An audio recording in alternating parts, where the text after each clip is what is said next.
కట్టుకోవాలా? పొలాలు లేవు, దానికి మసాలు లేవు.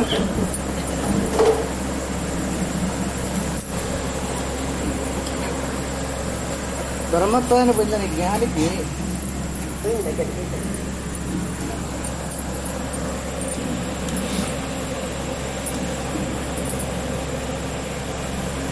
బ్రహ్మత్వాన్ని పొందిన జ్ఞానికి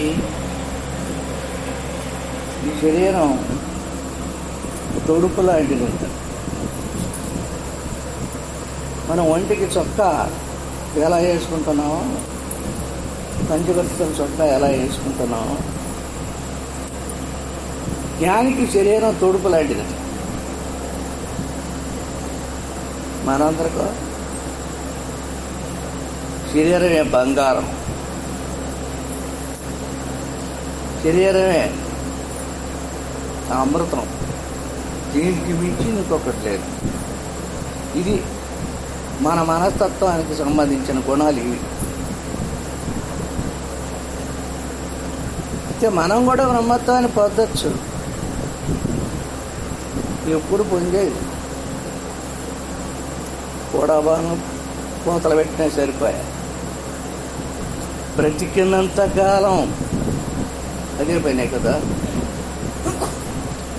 నిద్ర లేచింది మొదలుకొని రాత్రి పరుండే వరకు ఏదో ఒక కర్మ చేస్తుండాల్సింది.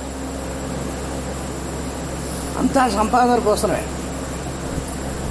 హోదాల కోసం, బిరుదుల కోసం, ఉద్యోగాల కోసం ఏదో ఏదో చేస్తుండాల్సిందే.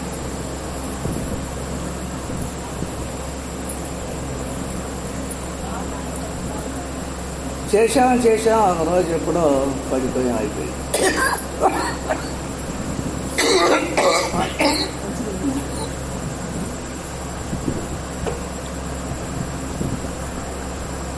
అయితే దీనికి అంతం లేదా, తీరం లేదా, ఈ జన్మకు ముక్తి లేదా? ఎందుకు లేదు? బ్రహ్మాండంగానే ఉంది. దాని దేశం పోతుంది ఎవరు? దాన్ని చూడటానికి పోతుంది ఎవరు? మనలో ఆత్మజ్యోతి, మన హృదయంలో ప్రతి ఒక్కరి హృదయంలో ఆత్మజ్యోతి వెలుగుతుంది. వెలుగుతుంది అనేది ఎంతమందికి గుర్తుంది? పురాణాలు చదువుతాం, శాస్త్రాలు చదువుతాం, భగవద్గీతను బట్టి పడతాం. భగవద్గీతలో శ్లోకాలు ఎక్కడ అడిగితే అక్కడ చెప్తాం, దానికి అర్థం ఎరగని ఇది చెప్తాం, సంస్కృతం చెప్తాం,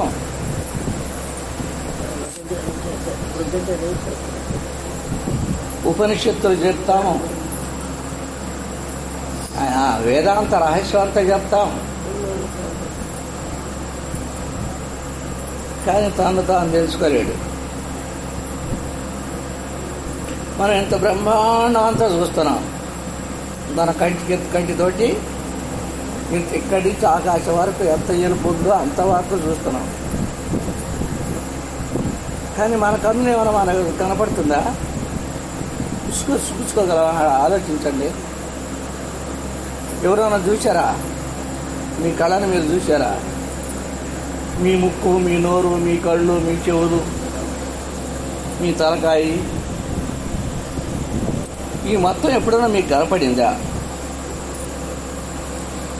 మన ఈపు మనకు కనపడదు, మన కళ్ళు మనకు కనపడవు, మన చెవులు మనకు కనపడవు, మన నోరు మనకు కనపడవు.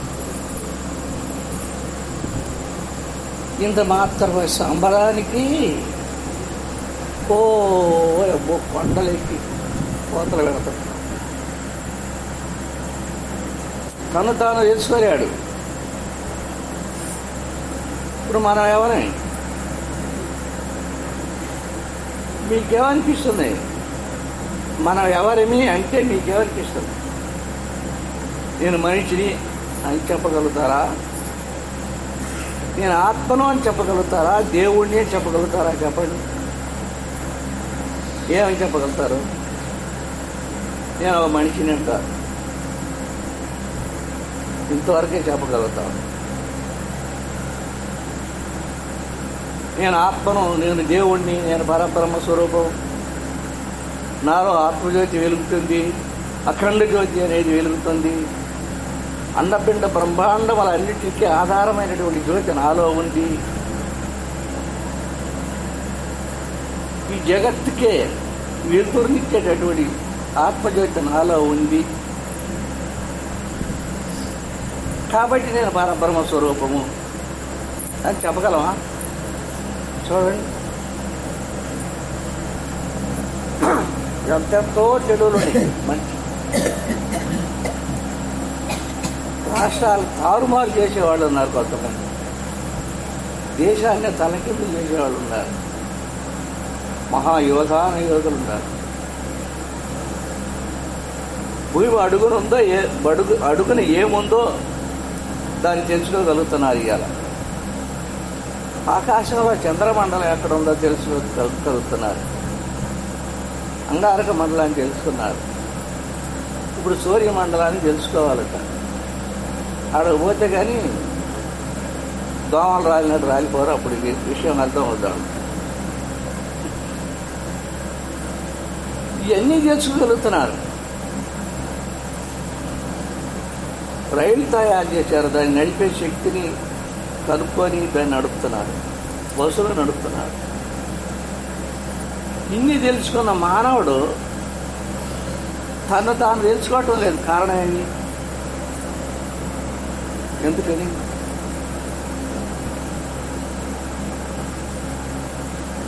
ఆ మాయాదేవత అజ్ఞానం మనల్ని పడేసింది. అందువల్ల దాన్ని ఎప్పుడో మర్చిపోయాం, పుట్టినాడే మర్చిపోయాం దాన్ని.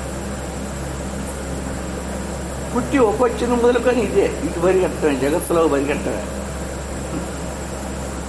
పనిచేసేటప్పుడు పనిచేసేది, నిద్ర వస్తే పండుకునేది, ఆకలి అయితే తినేది. ఇదే మనం చేసే పని. నిద్రపోకుండా మానవుడు ఎవరైనా ఉండగలరా?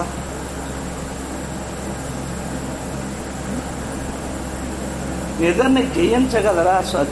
స్వశక్తిగా సొంతంగా తనకు తానే జయించగలరా?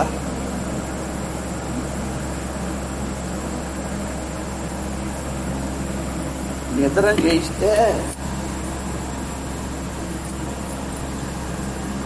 వాడే బ్రహ్మస్వరూపుడు అవుతున్నాడు.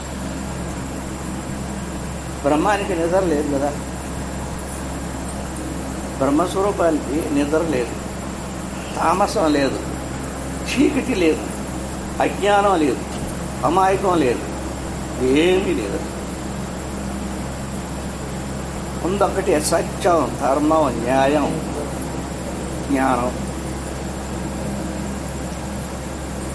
అటువంటి శక్తి మనలో ఉందే, ప్రతి ఒక్కరి హృదయంలో ఉంది అటువంటి శక్తి. మనం ఎందుకు తెలుసుకోకూడదు? తెలుసుకోవచ్చు. దాన్ని సాధించి కొద్దిగా సాధన చేసి తెలుసుకోవచ్చు. మహా తేలిక తెలుసుకోవడం. కానీ దాని దిశగా మళ్ళీ ఇదే ప్రకృతి. ఎంతసేపటికి దేశం పడి పరిగెత్తుకునే ఈ మాయను మనం ఎలా జయిస్తాము? ఈ అజ్ఞానమైన మాయను మనం జయించలేము. ఒక మహాత్ముడు, బ్రహ్మత్వాన్ని పొందినటువంటి మహాత్ముడు ఎక్కడైనా ఉంటే ఆ మహాత్ముడిని పట్టుకొని తన నిజ స్వరూపాన్ని తెలిపించుకొని ఉపదేశం ద్వారా తన శరీరంలో ఉండదు నిజరూపం, తన నిజరూపమే. మన నిజరూపమే మన శరీరంలో ఉండదు. ఇది కాదు మన నిజరూపం. ఈ పైన కనపడే ఈ తొమక కాదు మన నిజ స్వరూపం. లోపల ఉన్న అంతర్గతంగా జ్యోతిస్వరూపం ఎలుగుతుంది అంతర్గతంగా. దాన్ని తెలుసుకుంటే జన్మ కడతేనంటే ఇక మళ్ళీ జన్మ అంటూ లేదు. పుట్టడం అంటూ ఇక ఉండదు, చావటం అంటూ ఇక ఉండదు. దాన్ని పొందితే అయితే పొందేది ఎట్లా? చేపలు పరిగెత్తడే పని ఆయన. పరిగెత్తేవాడంతా అటు పరిగెత్తి పరిగెత్తి పరిగెత్తి పరిగెత్తి అటు బయట పోవాల్సిందే, ఊపిగుంట్లో పోవాల్సిందే.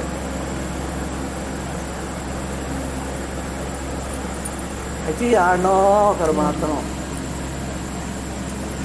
నేను ఎందుకు పుట్టాను, నేను ఎందుకు చావాలి, నేను పుట్టింది ఎందుకు, మరి నేను ఎందుకు చావాలి, పుట్టిన తర్వాత పుట్టించింది ఎవడో వాడే చంపకుండా ఉండొచ్చుగా. మరి పుట్టించిన వాడిని అడుగుదామంటే వాడు ఎక్కడున్నాడో మనకు తెలిగిపోయా. నేను అడుగుతాం మనం పోయి, అదే బుద్ధ భగవానుడు పుట్టిన తర్వాత ఎవరైనా సావాసిదేనన్నాడు మంత్రి. ఓ శివారి దేశపోతుంటే కాటికి చూసి అదేంటి అక్కడ అలా అతన్ని మోసుకొని పోతున్నారు అని అడిగాడు. అంటే ఆ బుద్ధ భగవానుడికి శాస్త్రజ్ఞులు చెప్పారంట, అయ్యా నీ కొడుకుని 16 సంవత్సరాల దాకా ఇంట్లో నుంచి బయటికి కాలు పెట్టనివ్వాలి, ఎక్కడున్నా కానీ నీ సౌధంలోనే ఉంచు, నీ గ్రామంలోనే ఉంచుకో, నీ ఇంట్లోనే ఉంచుకో, పెంచుకో.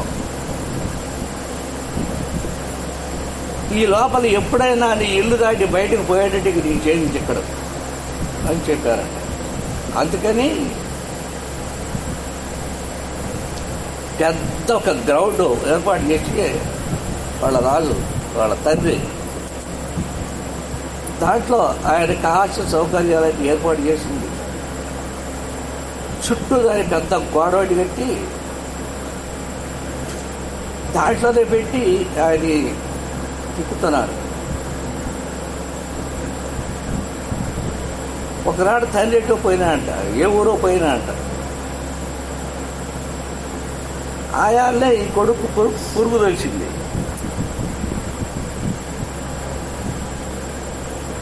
ఏమని, చిన్నప్పుడు వరకు నేను ఇక్కడే పడి చచ్చాను, పోయికొచ్చామంట, ఊరు చూసేద్దాం ఎలా ఉందో, పట్టణం చూసేద్దాం అని మంత్రిని ప్రాధాయపెట్టి, మంత్రి నువ్వు నా కాపలా ఉన్నావు కదా, ఎటు పోకుండా నేను ఎటు పోను కదా నేను తప్పించుకొని ఊరు చూసేద్దాం,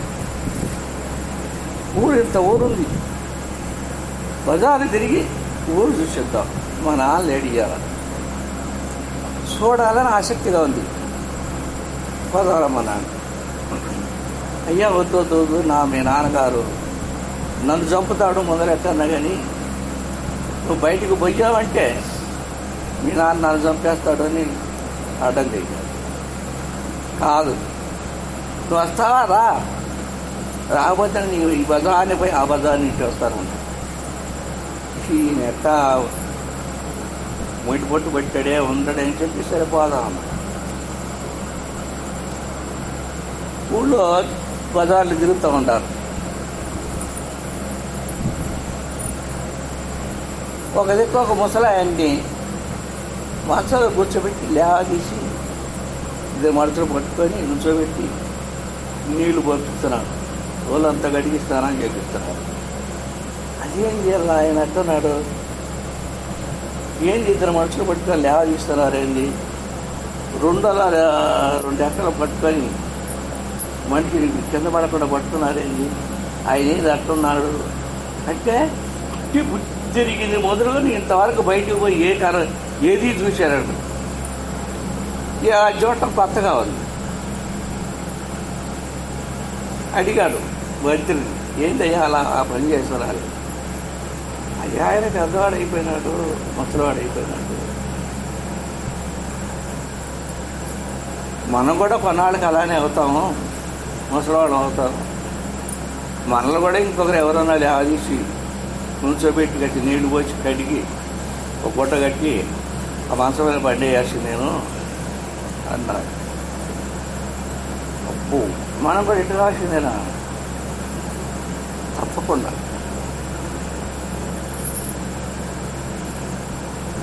ఇంకా ఎక్కడ దూరం పోయా, ఇంకా కొంత దూరం పోయేటప్పటికి ఒక ఆయన అసలు మనసులో నుంచి లేవలేకుండానే ఉన్నాడు.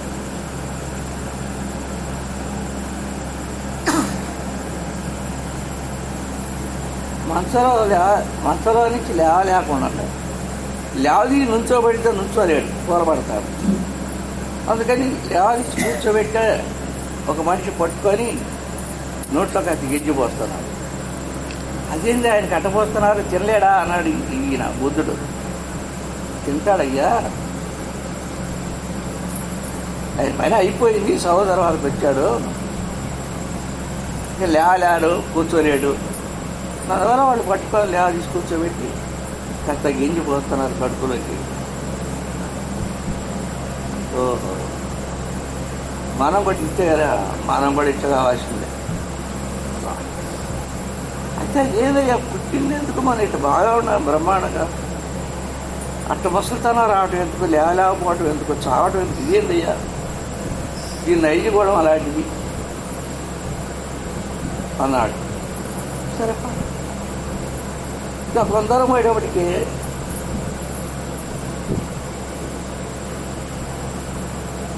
ఒక ముసలాయన్ని పట్టుకొని, ఒక ముసలాయన ముసలాడు చనిపోయినాడు, ఇంటి ముందలు పెట్టుకొని చుట్టూ కూర్చొని ఏడ్చుకుంటూ కూర్చున్నారు కోలవాలగా. అదేందయ్యా వాళ్ళు అట్లా ఏడుస్తున్నారు, ఏమైంది వాళ్ళ ఇంట్లో, ఏదో వాళ్ళ ముసలాయన చనిపోయినాడు, ఇలా చుట్టూ కూర్చొని ఏడుస్తున్నారు. చనిపోయారు అంటే అర్థమైంది దానికి. చనిపోయారు అంటే శరీరం పడిపోతుంది, ఇక మాట లేదు, బల్బు లేదు, తిండి లేదు, చెప్పలేదు, పిలిచినా బలకడు. 2-3 రోజులు ఇంట్లో పెట్టుకున్నాం అంటే గబ్బు కొట్టి అది మన పరిస్థితి. మనం కూడా అట్టే వెళ్తాం, తప్పకుండా అంతే. ఇంకా కొందరం పోయారు. ఒక ముసలాడిని చనిపోయాడు, ముసలాడిని పాడి మీద పెట్టి కట్టి కాటికి మోసుకుపోతున్నాడు, శ్మశానానికి మోసుకుపోతున్నాడు. మేళగాళ్ళు, నలుగురు మోసేవాళ్ళు, వెనక మంది కొంతమంది ఏడుస్తూ పోయేవాళ్ళు. ఈ దృశ్యం కనపడింది. అదేంటే అలా అతను కట్టుకుని మోసుకుపోతున్నారు అన్నారు. అయ్యా ఆయన బయట ఆయన చచ్చిపోయినాడు, ఆయన్ని తీసుకుపోతున్నారు కాటికి చెప్పారు. ఏం చేస్తారు తీసుకుపోయి, ఏది చేసేది, కట్టెలో పెట్టి తగల పెడతారు, కట్టెలో పెట్టి. మన ఆయన మనల్ని కూడా ఎట్లా తగల పెడతారా, తప్పకుండా. మనం కూడా ఎట్లా చావాల్సిందేనా, ఇంతే. ఒళ్ళు జలదరించిపోయి భయకంపితుడయ్యాడు. మంత్రి వద్దు వెనక్కి తిరిగినాడు. వెనక్కి తిరిగి వచ్చి ఆ సౌధంలో పడ్డాడు. ఇక ఆలోచన పెట్టుకున్నాడు, ఎట్లా చావకుండా బతికేది ఎట్లా, ఎవరు బతికిస్తారు అసలు. ఆలోచన పెట్టుకొని మంత్రిని అడిగాడు. మంత్రి, చావకుండా బతకడా మానవుడు అసలు, అప్పుడు వచ్చిన వాళ్ళు లేడు, అందరు తెచ్చిన వాళ్ళేనా, మొత్తం తెచ్చేవాళ్ళే, ఎవరు ఉండేవాళ్ళు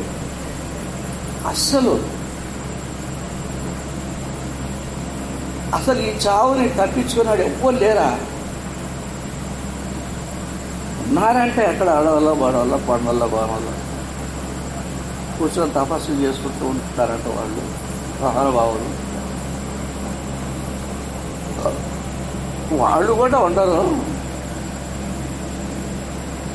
శరీరం లోపల దాన్ని తెలుసుకొని శరీరాన్ని అవతల మారేసి వాళ్ళు కూడా వెళ్ళిపోతారంట. అందువరకు నాకు తెలుసయ్యా, నేను అది వెళ్ళిన తర్వాత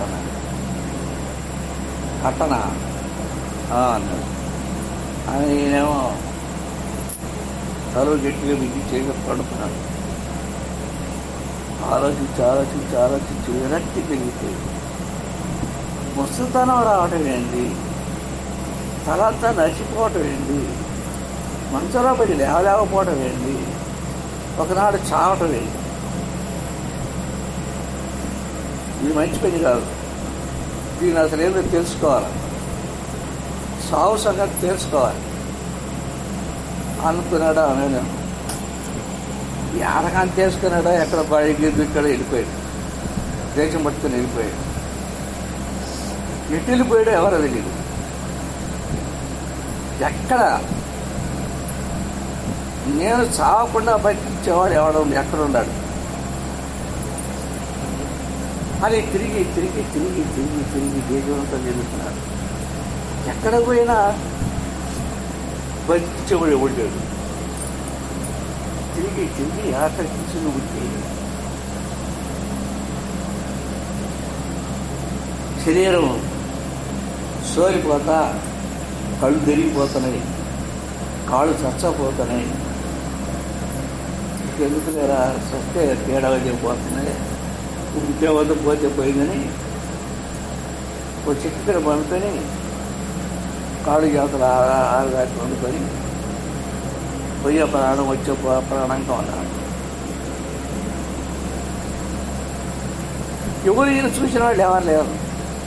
చూసినా వాళ్ళ దాన్ని వెళ్ళిపోతున్నారు. ఈ అడవ చెట్టు కింద పండుతున్నాడు.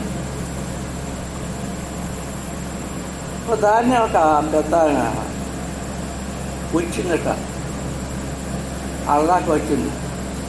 ఈ పట్టుకొని కుర్రాడు చూసింది. కుర్రాడు వయసులో ఉన్నాడు, మంచి వయసు. పండుకొని నోరు తెచ్చి నోట్లోకి ఈగలు పోతున్నా కూడా తెలియకుండా పడుకొని ఉన్నాడు. ఏమైంది ఇప్పుడు తనకి? అసలు ఏం కావాలి, దీన్ని ఎట్లా తెలుసుకోవాలని దగ్గర పోయి చూస్తే ఏం లేవు, కట్టాలు ఉండాలి. ఆ ఊపిరాడే అన్నం అది ఊపిరి లోపల. అది ఎప్పుడు ఆరిపోతుందో, ఆ దీపం ఎప్పుడు ఆరిపోతుందో బయటపోతుంది. కొంచెం గుడుగుడు గుడుగుడు అంటుంది.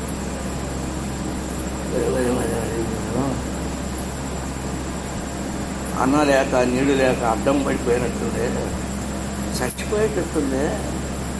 ఇప్పుడు ఏం చేయాలా? ఊళ్ళోకి పోయి ఇక్కడ మంచిది చేద్దామంటే మీరు ఊళ్ళోకి పోయి మంచిది తీసుకొని వచ్చేదాకా చస్తాడా బతుకుతాడా? ఉండడం, చచ్చిపోతాడు అని ఆలోచించుకొని ఇప్పుడు నేనేం చేయాలి? ఈ మనిషి నేను ఎలా బతికించాలి అనుకొని ఆమె ఆలోచించింది. ఆ తల్లి బిడ్డ తల్లి ఇక నేను లాభం లేదు, నేను ఊళ్ళోకి పోయిందాక ఈ మనిషి బతకడు అని ఆ తల్లి శనిబాణం పిండిందంట నోట్లో. గొంతు పుట్టుకోత ఇంక కలిసేటప్పటికీ అది తెలిసేసారు. ఇంకా అసలు వినింది. ఒక్కరో గోత పెట్టింది, లేవ తీసి కూర్చోబెట్టింది. ఎవరవయ్యా నువ్వు అంది. ఏం పలానా రాజు కొడుకులు అన్నాడు. అదేందయ్యా రాజు కొడుకు ఏంది, ఇట్లా రావటం ఏంది, ఇట్లా తిరగటం ఏంది, ఇట్లా బయటపోవటం ఏంది, ఏంది అసలు నీ విషయం ఏంది, నువ్వు అసలు నిజంగా రాజు కొడుకువేనా అని అడిగితే నేను రాజు కొడుకునేనమ్మా, చావకుండా బతకాలి, నన్ను చావకుండా బతికిచ్చేది ఎవరున్నారు, దేశంలో ఎక్కడ ఉన్నారు అని వెతుకుతున్నాను నేను, నాకు ఎక్కడా కనిపించలేదు, ఏం చేసేది, ఎట్టకెళ్ళి నేను చావకూడదు, నన్ను బతికించే వ్యక్తిని నేను కనుక్కోవాలి అని తిరుగుతాను అలా దేశం అంతా. ఎక్కడ తిరిగినా ఎవరు కూడా బతికిచ్చేవాడు ఎవరు లేక ఎక్కడా కనపడాల. ఇక్కడ ఏం చేశారమ్మా, తిరిగి తిరిగి తిరిగి తిరిగి నా పని అయిపోయింది. వచ్చి చెట్టు కింద పడ్డాను. ఎట్లా నువ్వు గొంతులో నీళ్ళు పోసి నన్ను బతికిచ్చావమ్మా అన్నా. ఇచ్చిన ఆయన ఇంత కూడు నీళ్లు లేకుండా దేశం పట్టుకొని దేశం అంతా తిరుగుతుంటే నీకు అన్నవాడు పెడతాడు. ఆకలి అయితే శరీరానికి ఆహారం అయితే కానీ ఉండదు. శరీరం ఉంటే కానీ దాన్ని తెలుసుకోలేవు. శరీరం పడిపోయిందంటే ఇంక నువ్వేం తెలుసుకునేది ఏముంది? శరీరం బాగానే ఉండాలి, రోగాలు వ్యాధులు ఏమీ లేకుండా ఉండాలి, ఆరోగ్యవంతుడిగా ఉండాలి. అట్లా ఉండి నువ్వు తెలుసుకోదలుచుకున్న సంగతి ఏదో తెలుసుకోపోయి, కానీ శరీరాన్ని బట్టి చంపబాకు. అది ఊళ్ళో పోయి ఊళ్ళోకి వస్తే మా ఇంటికి చేసిపోతారో అంతగానే పెడతారు, బయటికి రమ్మని. సరే పోయాడు, ఇంటికి పోయాడు, దానం పెట్టి తిన్నాడు. పోతున్నానమ్మా అన్నాడు. ఇదిగో అయ్యా పోతే పోయావు, నీకు ఆకలి అయినప్పుడు 4 ఇళ్ళు అడుక్కో, 4 ఇళ్ళ పోయి అంత ముద్ద పెట్టమ్మా అని అడుగు. తలా మొదలు పెడతారు. 10 ముద్దలు 10 ఏళ్ళ పోయి 10 ముద్దలు సంపాదించుకుంటే నీ కడుపు నిండుతుంది. తర్వాత నువ్వు సాధించుకో. శరీరాన్ని మట్టుకి ఆహారం మెత్త పవిటి ఇది బయటపోతుంది. పడ్డాక నువ్వు చేసేది ఏంటి? ఏమి లేదు అని చెప్పి నాకు ఉపాయం. సరే అని మొదలుకొని ఇక పెంచి పెట్టుకొని తిరుగుతూ ఒక మహాత్ముడు తిరుగుతుండగా తిరిగిన ఒక మహాత్ముడు కనపడ్డాడు. ఓ చెట్టు మీద కూర్చొని ఆయన తప్పలు చేసుకుంటున్నాడు. ఆయన దగ్గర పోయాడు. అయ్యా మహానుభావ, నీకు దండం పెడతాను, నేను చావకుండా బతికిచ్చే ఎవరైనా ఉన్నారా అని అడిగాడు. ఓ అప్పు, నేను ఒకసారి విసురు పెట్టాడే అనుకొని వెళ్ళేదమ్మన్నాడు. కూర్చోబెట్టాడు. నేను ఆత్మోపదేశం చేస్తున్నా, నీకు బ్రహ్మోపదేశం చేస్తున్నా. నీ నిజ స్వరూపం నీలోనే ఉంది. నీ స్వరూపం ఇది కాదు. లోపల జ్యోతి స్వరూపం అయింది నీలో. అదే ఓంకార స్వరూపం, అదే జ్యోతి స్వరూపం, అదే ఆనంద స్వరూపం. 3 కలిసింది ఆనందో బ్రహ్మ అన్నారు. దీన్ని నేను చెప్పిన సాధన ఆత్మ సాధన, ఆత్మ ధ్యానం. నేను చెప్పినట్టుగా టైం తప్పకుండా రోజు రేపు మాపు ఈ ధ్యానం చేసుకుంటాడు. ఆ నాళ్ళకి నీకు అంతా తెలిసిపోతుంది. అలాదిగా అలా చెట్టు అవుతుంది చూడు, దానికి ఎదుగు కూర్చొని తప్ప చేసుకుంటాం. ఆ చెట్టు కింద పోయి అలాగే కూర్చొని రాని. ఆ చెట్టు కిందనే చిట్టు పొందాక ఆత్మసాక్షాత్కారం అయింది, ఆత్మ జ్ఞానం కలిగింది. శరీరానికి ఆత్మకి సంబంధం లేదన్న సంగతి తెలిసిపోయింది. ఆత్మ నేనే, శరీరానికి నాకు ఏ సంబంధం లేదు అలా తెలుసుకున్నాడు. ఇక్కడ అంతా అయిపోయింది. నేను చచ్చేవాడిని కాదు, పుట్టేవాడిని కాదు అనుకున్నాడు. ఇక్కడ దేశంలో అందరూ చచ్చిపోతున్నారు. ఎవరన్నా వస్తారేమో వాళ్ళని కూడా కొంచెం ఈ దారికి తిప్పి బతికిద్దామని చూస్తే ఎవరూ దొరకలేదు. తిరగంగా దేశం అని తిరుగుతుంటే ఎవరో దొరికారట. ఒకడు దొరికాడు, దాని మీద 2 దొరికాడు, దాని మీద 3 దొరికాడు. ఇట్లా 4-5 దొరికారు. వాళ్ళందరూ వెంట వేసుకొని తిరుగుతున్నాడు. వాళ్ళకు బోధిస్తా, ఈ ఆత్మబాధ బోధించుకుంటూ తిరుగుతున్నాడు. తిరుగుతూ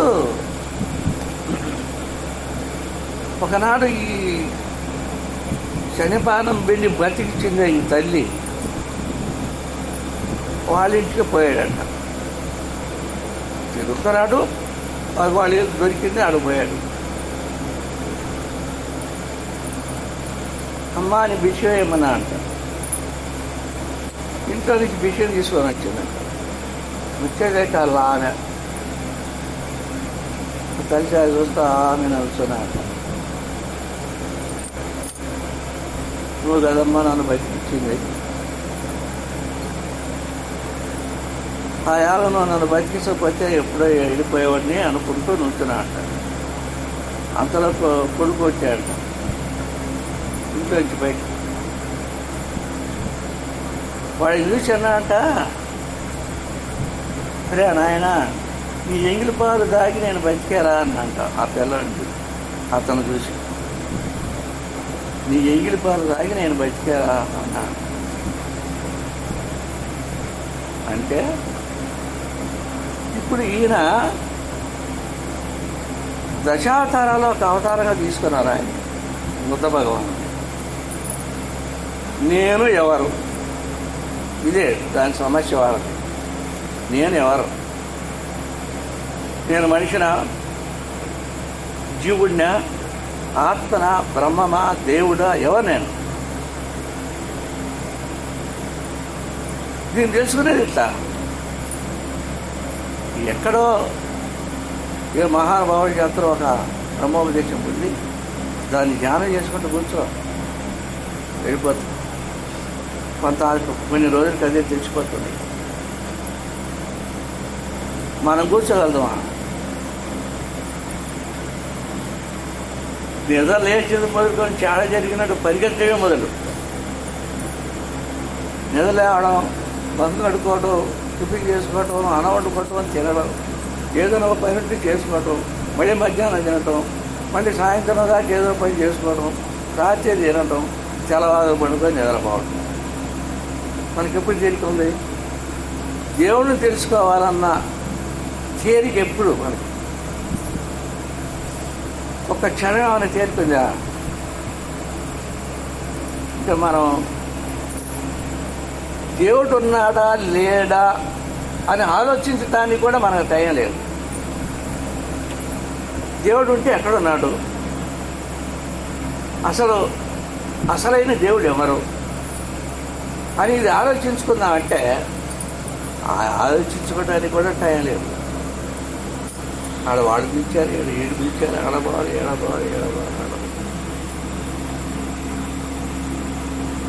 మరి ఉద్యోగస్తులకి,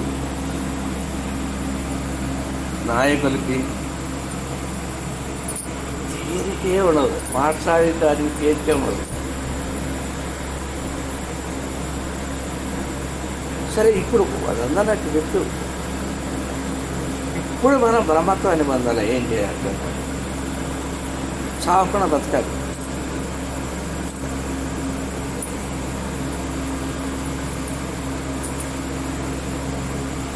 నిష్ఠగా కూర్చొని శరీరం నిష్ఠగా కూర్చోబెట్టి తలకాయ వెనక్కి కానీ ముందరకు కానీ వాడకుండా ఈ భూమధ్య స్థానంలో పెట్టి నిలిపి శ్వాసను అక్కడ లాక్కుంటూ అడుగుతుండు ఇటు ఈ భూమధ్య స్థానంలో చూస్తున్నట్టుగా జ్ఞాపకం పెట్టుకొని ఈ శ్వాస వచ్చేపోయే శ్వాస జ్ఞాపకం పెట్టుకొని అలా చూస్తూ కూర్చో. ఇటు కన్ను చదవనివ్వాలి, ఏ ఆలోచన దగ్గరికి రానియద్దు. కోపతాపాలు కానీ, అసూయలు కానీ, అహంకారం కానీ, అభిమానం కానీ, గర్వం కానీ, పౌరుషం కానీ, పందాలు కానీ ఇటువంటి ఏది దగ్గరికి రానివ్వాలి. కోపం, క్రోధం, కామ, క్రోధ, లోభ, మోహ, ఆశ్చర్యములు, త్రిగుణాలు, దశేంద్రియాదులు, ఇవన్నీ ఏందన్నా ఉండాలి. అన్నీ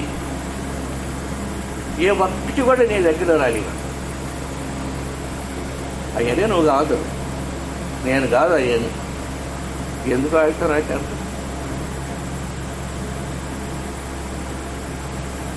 అని నువ్వు నిర్ధారణ చేసుకొని వైరాగ్యం కలిగి కూర్చొని సాధన చేయని మొదలుపెడితే కొద్ది రోజులకి నీ ముఖంలో పెట్టుకున్న బొట్టు కనపడుతుంది. అర్థం చూసుకుంటే అర్థంలో మన ముఖం కనపడుతుంది, మన ముఖాన్ని బొట్టు కానొస్తుంది. ఇప్పుడు ఇట్లా ధ్యానం చేస్తూ కూర్చున్నా అంటే నీ బొట్టు నీకు కనపడుతుంది ఎదురుగా. కొన్ని రోజులకి మొక్కమే కనపడుతుంది, ఇంకా కొన్ని రోజులకి శరీరం అంతా కనపడుతుంది. ఇచ్చటి శరీరమే ఎదురుకుండా కూర్చొని కనపడుతుంది. ఇంకా కొన్ని రోజులకి చూడను ఆ ఎదురుకుండా కూర్చున్న స్వరూపం జ్యోతి స్వరూపంగా మారిపోతుంది. ప్రకాశవంతంగా అంతా ప్రకాశం, అంతా జ్యోతి స్వరూపమే. ఈ శరీరం అంటులేదు. ఆ ప్రకాశ స్వరూపంలోనే కాళ్ళు, చేతులు, తలకాయ, ముక్కు, చేతులు, చెవులన్నీ, ముక్కు, నోరు అన్నీ జ్యోతి స్వరూపంలోనే కనపడుతుంది.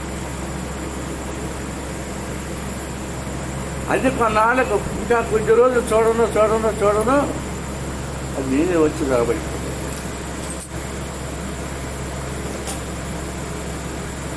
అయితే ఇప్పుడు కనపడింది, ఎక్కడి నుంచి కనపడింది ఆ జ్యోతి స్వరూపం? నీలో ఉన్న జ్యోతి స్వరూపమే బయట కనపడింది. ఆ శరీరం నిండా నిండుకొని శరీరాన్ని కానరాకుండా చేసినట్టుగా కనపడింది నీకు. ఆ కనపడేది నీ శరీరంలో జరపెట్టింది. అప్పుడు శరీరం అంతా జ్యోతిర్మయమే. కళ్ళు మూసుకుంటే శరీరం నకశక పర్యంతరం జ్యోతిర్మయమే, జ్యోతి స్వరూపమే. నువ్వు కళ్ళు తెచ్చిన జ్యోతి స్వరూపమే. కళ్ళు తీసి చూస్తున్నా కూడా జ్యోతిలోనే ఉంది నీ శరీరం. ఆ జ్యోతి నువ్వయ్యే ఉన్నావు. ఆ జ్యోతిలోనే ఉంది నీ స్వరూపం. అక్కడి నుంచి ఓంకారం కనపడుతుంది. దశవిధ నాగాలుగా కనపడుతుంది ఓంకారం. 10 రకాలుగా కనపడి ఆఖరికి ఒక్కటే అవుతుంది. ఇటు ఓంకారము వింటూ అటు ప్రకాశాన్ని చూస్తూ కొన్ని రోజులు ఉన్నామంటే ఆనందం తిప్పగా బయటపడుతుంది.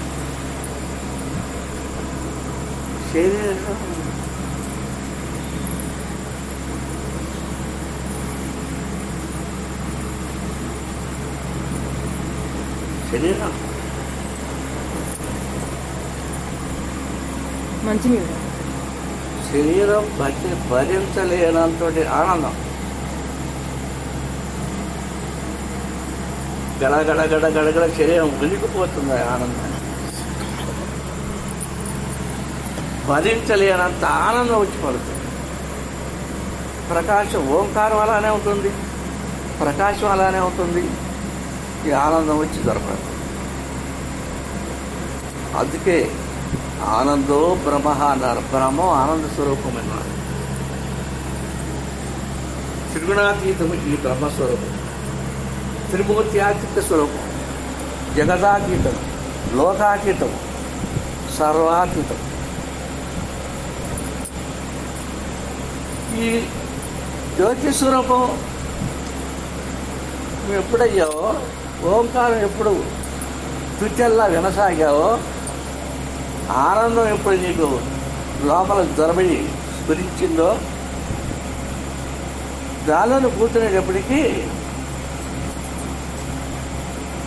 నీ శరీరం ఆకాశానికి వెళ్ళిపోతుంది. ఇది నిజమా అని మీరు అనుకోవద్దు.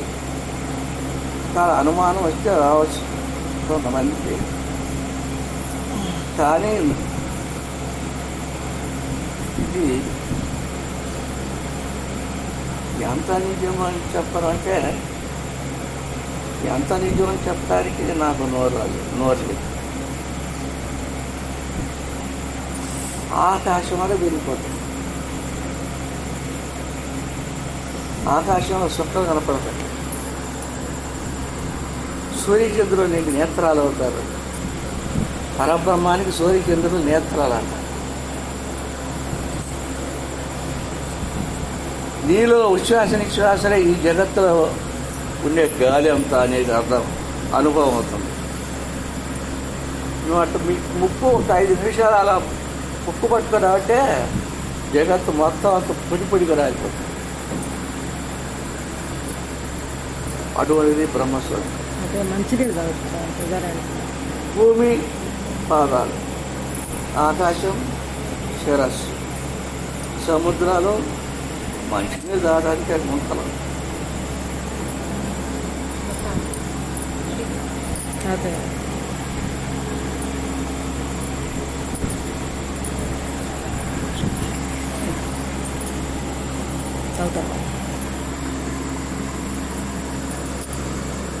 నీలో ఉండ వేడే ఉష్ణమే ఈ జగత్తులో ఉండదు నిప్పంతా. అప్పుడు లోకాలు లేవు, మానవులు లేరు, దేవతలు లేరు, రాక్షసులు లేరు, పశుపక్షి మృగాదులు లేవు. సర్వం శూన్యం. ఇది సర్వం శూన్యమై నువ్వు ఒక శూన్యాన్ని చూస్తావు అక్కడ. అదే రమణ మహర్షిని ఒక శిష్యుడు అడిగాడు, స్వామి కొన్నాళ్ళు నేను దాన్ని చూడను నాకు ఒక శూన్యం కనపడింది, అప్పుడు ప్రాణభీతి కలిగి నేను భయపడ్డాను, ఎలా దాన్ని నేను తట్టుకోవాలా అని అడిగాడు. ఎందుకయ్యా భయం? శూన్యాన్ని చూస్తుంది ఎవరు? అక్కడుండే అక్కడ పోయావు. శూన్యాన్ని చూస్తుంది ఎవరు? నువ్వేక. భయం నేనేం చేస్తుందని? శూన్యాన్ని చూస్తుంది నువ్వే. శూన్యాన్ని చూడగలిగినటువంటి శక్తి నీలో ఉంది. ఇక నీకు భయం ఎందుకు? అది నేనేం చేస్తుంది? పైన ఉండా శూన్యమే, కింద ఉండా శూన్యమే, ఎక్కడ ఉండా శూన్యమే. నీకు నువ్వుగానే ఉండవు అని చెప్పాడు. అలానే శూన్యం కనపడుతుంది. ఇక అక్కడ జగత్తు లేవు. ఇక 7 14 లోకాలు లేవు, జీవులు లేవు. ఆ శూన్యంలో తను ఒక్కడే ఉన్నాడు. నేను ఒక్కడే, ఏమి లేదు. పరబ్రహ్మ స్వరూపానికి బ్రహ్మానికి ఒక్కడే, తను ఒక్కడే అవుతుంది. జగత్తు లేరు, మానవులు లేరు, ఎవరు లేరు, దేవతలు లేరు. అది ఎప్పుడు ఎట్లా ఉంది? ఎప్పుడు, ఎల్లప్పుడూ, ఎల్లకాలం, సర్వకాలం, ఎంతకాలం, అంతకాలం, ఇంతకాలం అని చెప్పడానికి లేదు. ఈ జగత్తులు పోతుండొచ్చు, కలియుగం పోతే మళ్ళీ కృతయుగం వస్తుంది, తర్వాత దేశాయుగం వస్తుంది, తర్వాత ద్వాపరయుగం వస్తుంది, మళ్ళా కలియుగం వస్తుంది. ఇవి తిరిగిపోతానే ఉంటాయి బని చక్రాలు దగ్గర. బ్రహ్మం మటుకు తిరిగేది కదా, అక్కడే ఉంటుంది. మొత్తం అంతా జగత్ అంతా నిండుకొని అలానే ఉంది. ఆనందో బ్రహ్మై అలా ఉంటుంది. ఇక్కడ శరీరంగా అన్నది ఇక జ్యోతి స్వరూపుడే, ఓంకార స్వరూపమే, ఆనందమయమే. అక్కడ దాన్ని తప్పించుకొని అంటే అప్పుడేమవుతుంది? జీవన్ముక్తి పదం అవుతుంది. అది జీవుడు లేడు ఇక. అక్కడ జీవుడు చచ్చిపోతాడు. అది చాలా జీవుడే ఆడున్నాడు. మాయ చేత ఉన్నది జీవుడే కానీ ఇది మాయబొమ్మ, ఇది తోలు బొమ్మ. మనం ఈ మాయ చేత జీవుడు నేను పురుషుడు, నేను స్త్రీని, నా సంసారం, నా పిల్లలు, నా తల్లి తండ్రి, నా భార్య, నా బిడ్డలు, నాది ఏందో నీది. ఆఖరికి శరీరం కూడా నీది కాదు, మంది కాదు. శరీరం కూడా మంది కాదు అన్న సంగతి తెలిసి కూడా బయట ఉన్న శరీరానికి బయట ఉన్న దాన్ని అంతా కావాలని పోవేసుకుంటాం. ఆడపోయి చూడాలి, ఏడపోయి చూడాలి, ఎక్కడికో పోయి చూడాలి, అది చూసి రావాలి, ఇది చూసి రావాలి, పరిగెత్తుంటాం. నీలో దేవుడిని ఎక్కడికి పెట్టుకొని నువ్వు పరిగెత్తేది ఎక్కడికి? అజ్ఞానమా, అమాయకమా? మరి ఆలోచించు.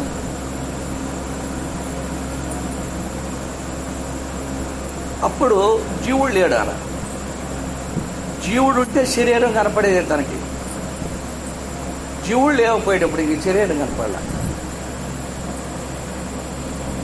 అప్పుడు గురువుని తలుచుకుంటాడు. అక్కడ శరీరం లేకుండా ఉండేటప్పుడు కొంచెం ఒక్కడ బిక్కు కలిగి గురువుని తలుచుకుంటాడు. గురువు వస్తాడు.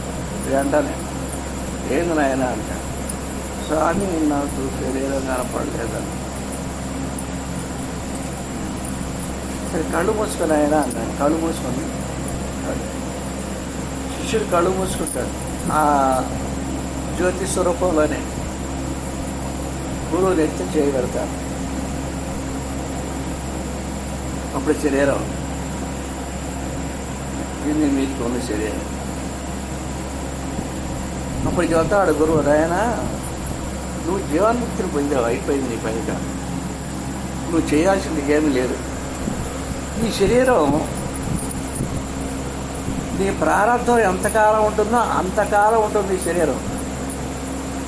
ఆ తర్వాత పడిపోతుంది. అప్పుడు దాకా దీంట్లో నీవు పరబ్రహ్మ స్వరూపుడు అయి ఉండు. రాముడు అయి కానీ, కృష్ణుడు అయి కానీ, ఈశ్వరుడు అయిన కానీ, విష్ణు కానీ, శివుడు కానీ, ఇంకే దేవుడైనా, ఇంకే దేవతలైనా నీకు కావాల్సిన దేవతగా మారి అక్కడే ఉంటుంది, ఇక్కడే ఉంటుంది. ఉండి అక్కడి నుంచి నీ దగ్గర వచ్చిన వాళ్ళందరికీ ప్రేమతో, ఎంతో అంత ఆప్యాయతగా, ప్రేమగా వాళ్ళ దగ్గర తీసి శరణన్న వారిని మాత్రం తప్పకుండా వాళ్ళని కూడా ముక్తిని పొందించు. నువ్వు చేయాల్సిన పని, ఇక్కడ నుండి చేయాల్సిన పని అదే.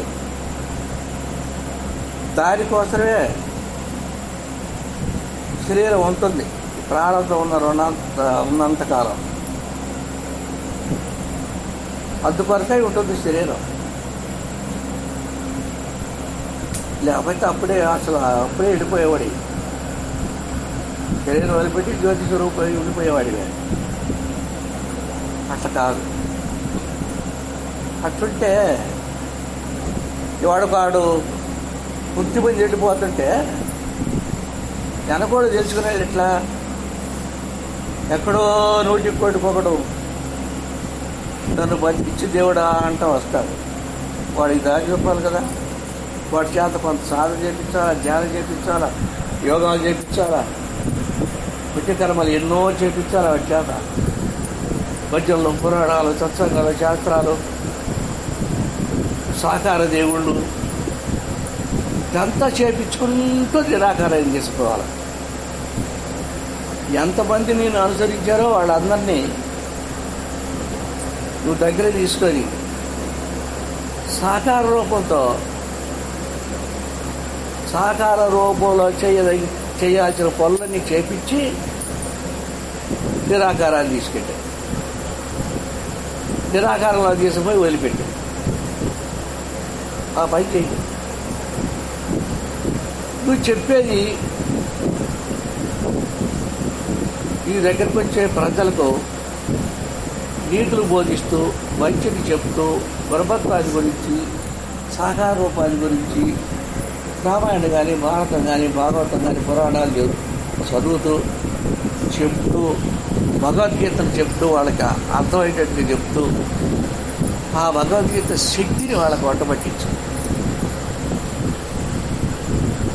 ఆ శక్తిని కొంచెం గనక అంట పట్టించుకున్నారో, కొంచెంగా రుచి చూశారు అనుకో, ఆధ్యాత్మిక ఆనంద రుచిని, ఆధ్యాత్మిక ఆనంద ధామాన్ని కొండలుగా ఉంది అది.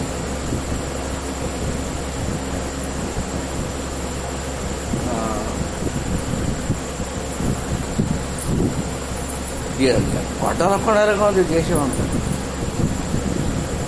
దాన్ని ఒక్కసారి కొసరాలితో అట్లా తాకితే వాడికి అర్థమవుతుంది. కానీ వాడు వదిలిపెట్టాడు, సచ్చినా వదిలిపెడతాడు, చాలా స్థాయిగా వదిలిపెడతాడు. ఇప్పుడు చూడండి, ఒక ఉపమానం, పెద్ద గడ్డు జీవం ఒకటి ఉంది, కాళ్ళు పట్టుకుంది గెక్కిల్తా సురుక్కు బంది. అవన్నీ మన వెనకమాల దడుగు కానీ శనగమాల మన చేతికి దొరుకుతుంది, లాగుతావు, ఏది అది ఊడిపోతే లాగుతావు. లాగితే అది నోరు వదిలిపెట్టదే. ఎందుకని? ఆ నెత్తూరు రుచిని వదిలిపెట్టలేక ఆ నెత్తూరు ఆనందాన్ని అనుభవించటానికి ఎరగమాలి పీకుతున్నా పోతే పోయింది, దాని మట్టుకు పోతే పోయింది, నేను తాగుతుంటాను అక్కడ తలకాయ. ఎరకమాలి దిగిపోయినా సగం మనం లాగితే ఈ మూతి గడ్డెల్లో నాన్న కలుసుకొని అవి మట్టుకు రావే, అది పోతే పోయిందిలే, నేను తాగుతానే ఉంటుంది అనుకుంటున్నాను. మరి గండు జీవం ఎంత, దాని బతుకు ఎంత, రక్తాది నాలెక్క అందిందంటే ఇక వదిలిపెట్టే ప్రసక్తి లేదు. మనం లాగుతుంటే ఊడిపోయింది, వెనక మనం అడుగుతానే సగానికి దిగిపోయింది. మరి అలాగా ఈ అమృతాన్ని పట్టాల కొండలుగా ఉన్నటువంటి అమృత కొండల్ని కొంచెం దగ్గరికి పోయి ఒక్కరోజు నాకేవంటే ఇక్కడ వదిలిపెట్టడం దేన్ని? ఆ అమృత భాండాగారాన్ని వదిలిపెట్టడం. అయితే ఎలా దొరుకుతుంది అది వదిలిపెట్టకపోతే? ఇదే ఆత్మత్యాగం. సర్వాన్ని పక్క తెచ్చి కోరికలు కానీ, ఆశలు కానీ, గుణాలు కానీ, చెడ్డ గుణాలు కానీ, మంచి గుణాలు కానీ, ఏమన్నా కానీ సర్వం పక్కకి నెట్టి దాన్ని చూడు, దాని రుచిని చూడు, ఆ రూపాన్ని చూడు, ఆ ఆనందాన్ని అనుభవించు.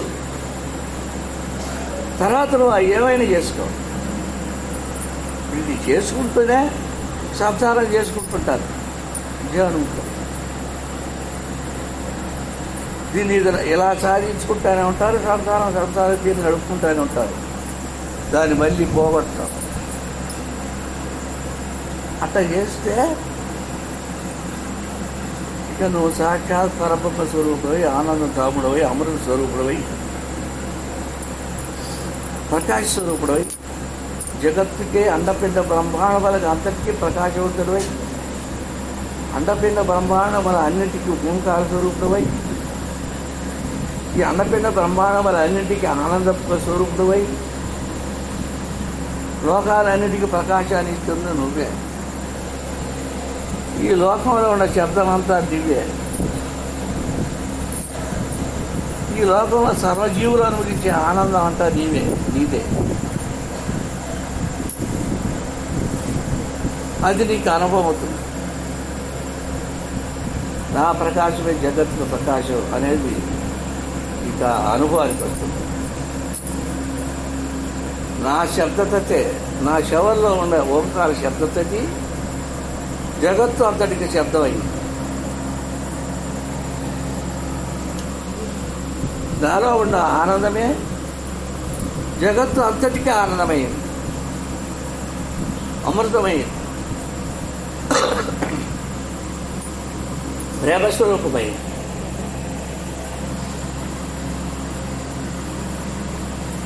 అందువల్ల మీరు దాన్ని మర్చిపోవద్దు.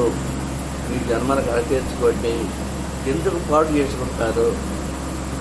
దేశమంతా పరిగెత్తారు, ఎక్కడికెక్కడికో పరిగెత్తారు, ఏదేదో కర్మలు చేస్తుంటారు.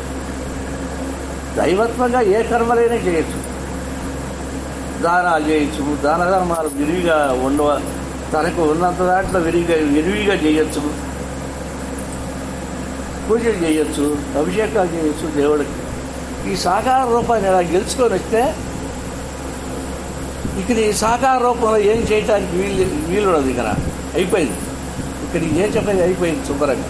అప్పుడు నిరాకారానికి వెళ్తాడు. కింద ఏమీ చేయకుండా నిరాకారానికి వెళ్ళలేడు వాడు. అయితే యాండో అతను 100 కోటి పక్కన ఒక్కరు మాత్రం ఏమీ లేకపోయినా వచ్చి దూతారు.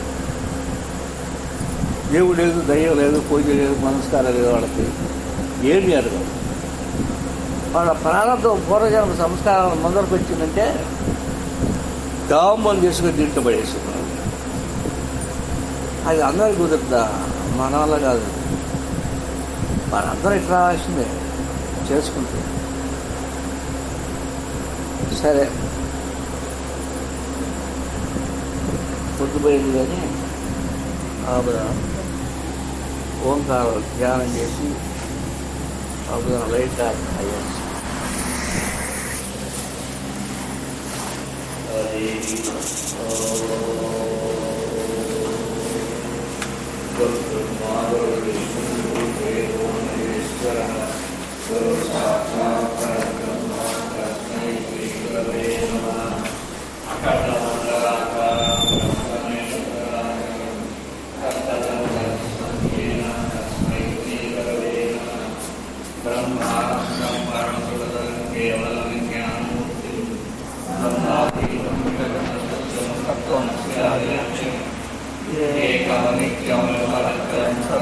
సాక్షిభూతం ఆదితం త్రిగుణరహితం సద్గురం తం నమామి.